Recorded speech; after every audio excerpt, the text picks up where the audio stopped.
Hi everyone. So here we are in Zambia on a safari, and we're at Thorntree Lodge, which is on the Zambezi River. And uh, so we did quite a few things on this particular day. Um, so let's get into it. We went to Victoria Falls in the morning, and at lunchtime, we went to a place called the Elephant Cafe, which I'll talk about in a moment. And then for the evening, we did a boat safari on the river. So it was quite a full day of activities. All right, so let's get started here. Um, so I had so before we left that morning, I wanted to kind of show you uh, one of these is the walkie-talkie. I had mentioned that walkie-talkies were in the rooms and the tents and everything. So I wanted to get a picture of those devices. Um, and in some places there's an air horn, but I believe here there was actually a flashlight. Um, but so we actually heard an air horn go off at one point in time.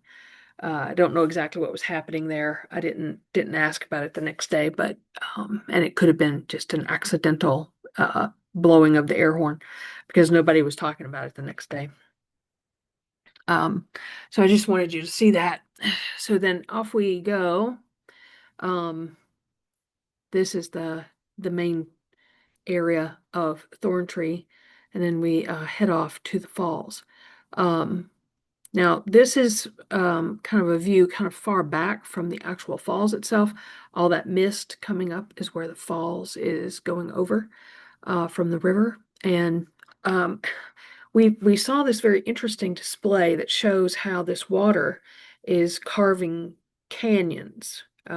So there's this long zigzag of uh, canyons that this water is carving over time.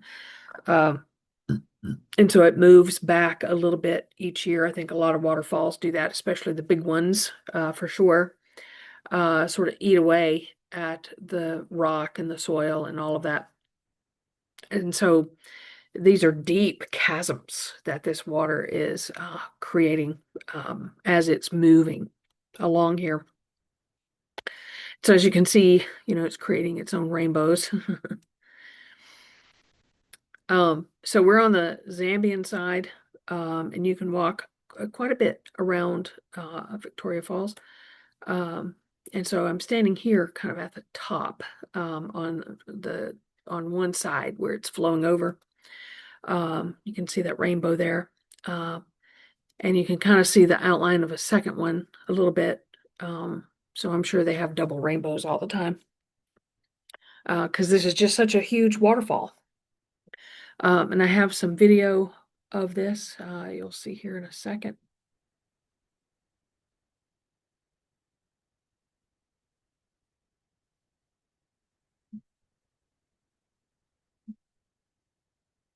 You can see that's a deep chasm area.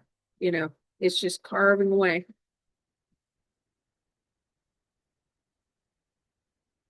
But it's a beautiful river, right?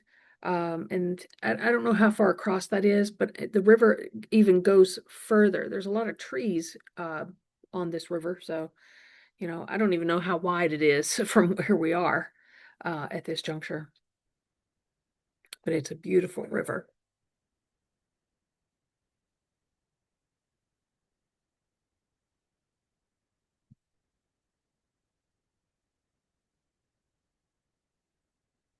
That's as we walked around, we started walking around a corner, and you could see kind of more head on the falls coming over.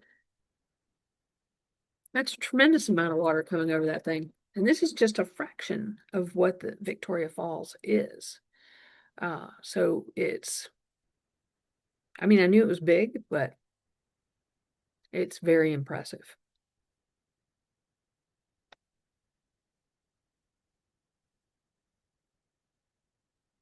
Yeah, that's a lot of water.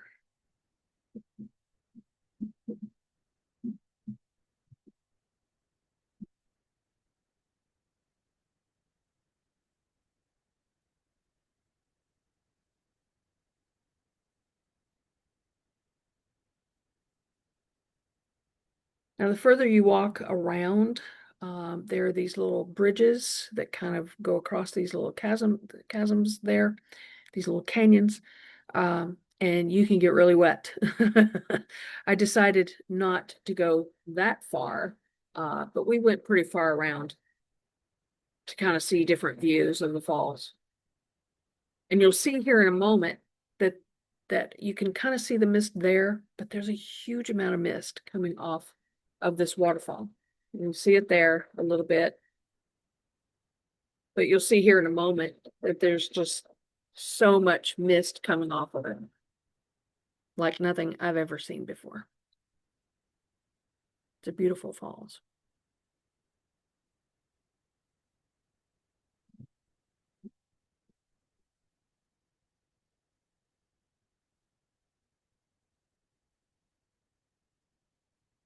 So you can see more mist here, but look at that. How much mist is coming off of that.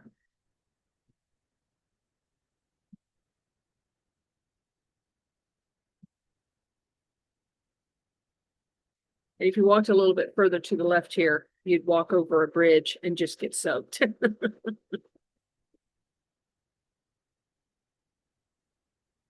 I did get a little bit of water on me here, but not too much. Wasn't bad.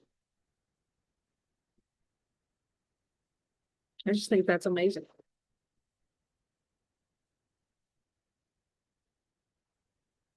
It's definitely worth seeing. I'm glad I saw it. It's like,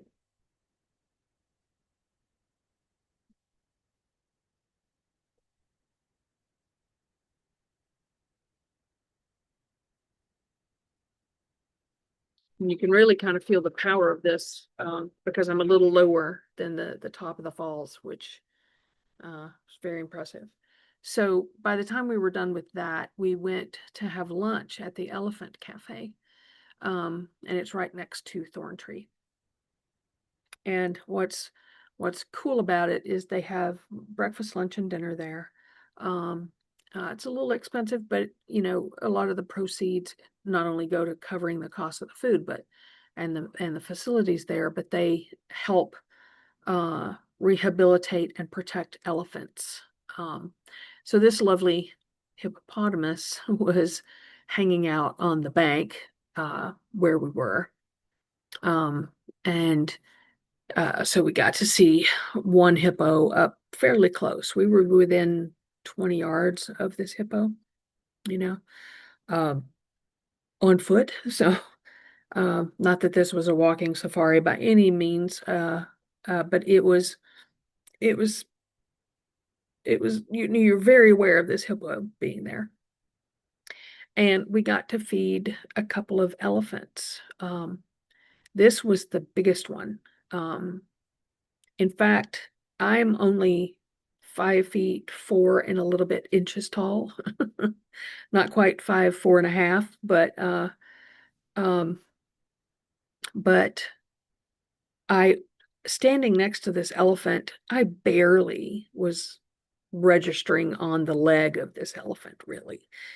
So I asked one of the handlers how tall they estimated this elephant to be, and they said 4.5 meters. So a good maybe 13, 14, 15 feet tall. I mean, at the shoulders. And you could feel it, he's 3 times taller than me. And it was rather impressive. We were allowed to touch him.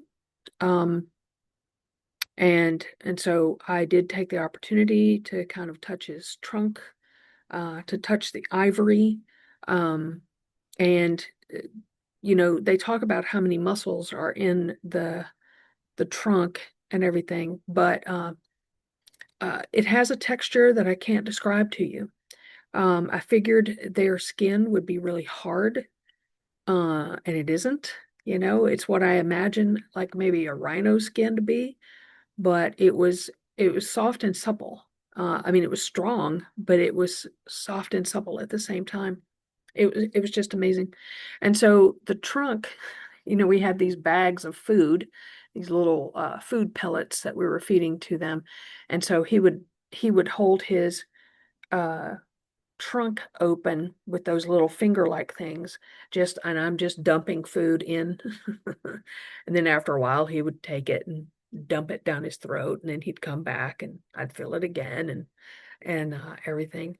Um, I also know that, like a lot of the other video and pictures of elephants that I've shown you, a lot of their tusks are broken, or one is used more than the other. And so one's maybe a little shorter than the other. You can tell that this animal is protected a bit because the tusks have grown to where they've actually curved around the trunk. Um, this animal was just amazing, and to be standing right there where I could actually touch him and was allowed to touch him was an amazing experience, with the Zambezi River in the background. It was just really remarkable. I loved it. So that's where we had lunch, hanging out with these elephants and that hippo. And there he is going down to the water to get a drink.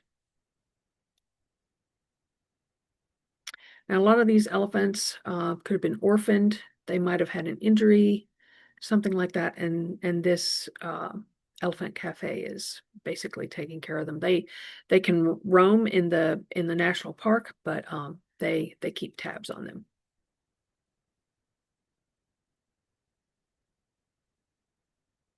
Amazing.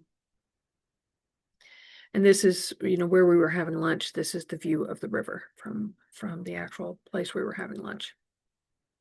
All right. Now, in the evening, we did a boat ride on the Zambezi. I don't know if you'd call it a safari, but it is kind of. You could see animals, obviously.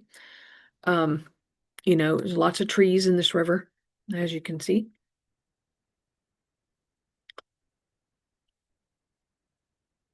And our guide told us that this is kind of like a moss. I don't know if you've been to like Louisiana, that has a moss that grows on trees down there because of moisture.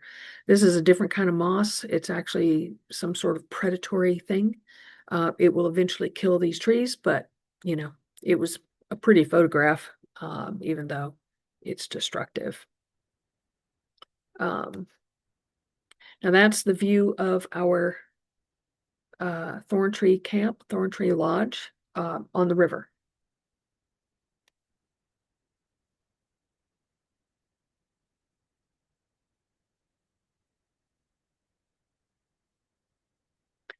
Now I have this photo. I kept seeing these little white, what looked like soap to me.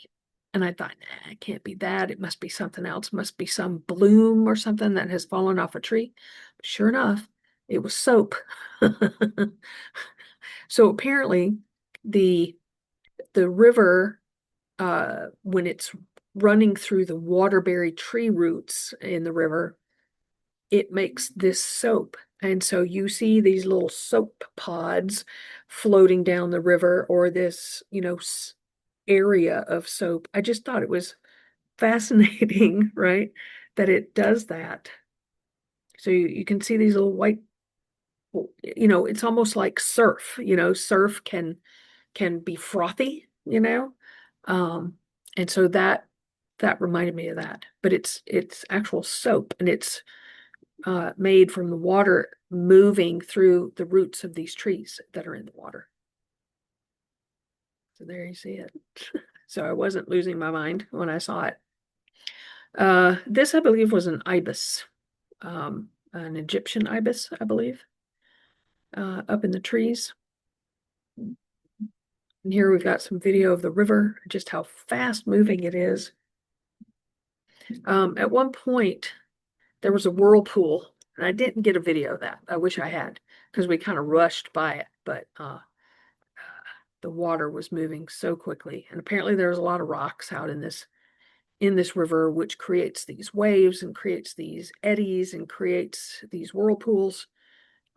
So it's quite a fascinating river. So you can see how it's kind of some rapids that are there.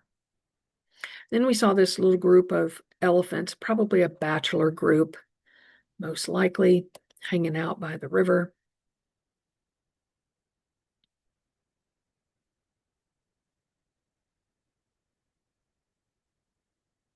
It was just so amazing. They weren't too bothered by the boat though, which is pretty cool. I thought they might be, but they weren't. More views of the river.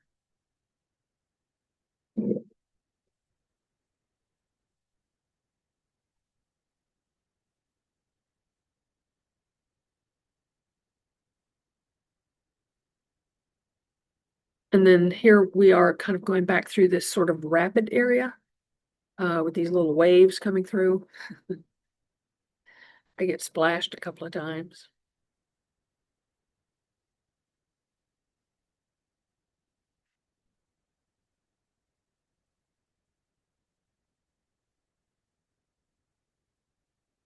And she was steering this boat through kind of a middle section that was a little smoother, but on each side of us, this roiling water was happening. So it was quite exciting, actually, kind of running through that.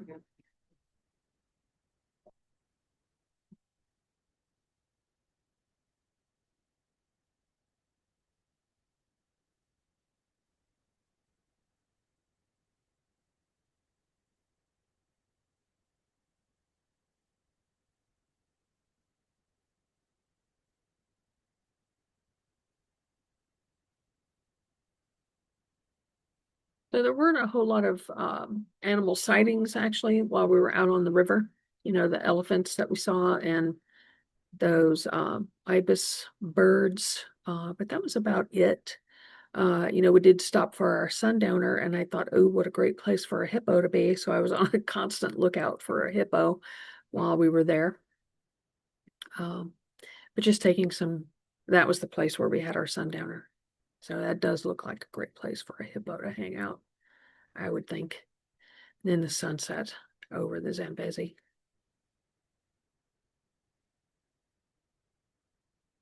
It's very pretty. And then as we were coming back into the camp, uh, took a few photos of that as we came back in. Then I tried to, you know, sort of capture the moon over the Zambezi. So, and the orange sunset. So anyway, there we are. And there's the moon hanging out over the Zambezi. So that was our next day on safari. Now, tomorrow we will be, when I do a video about the next day, we actually left Thorntree and went to Botswana. So we're on our way to Botswana in the next video. And if this inspires you to go to Africa, one place that you can start having your conversations is with Africa Dynamics at africadynamics.com. They're the group that helped us put this together.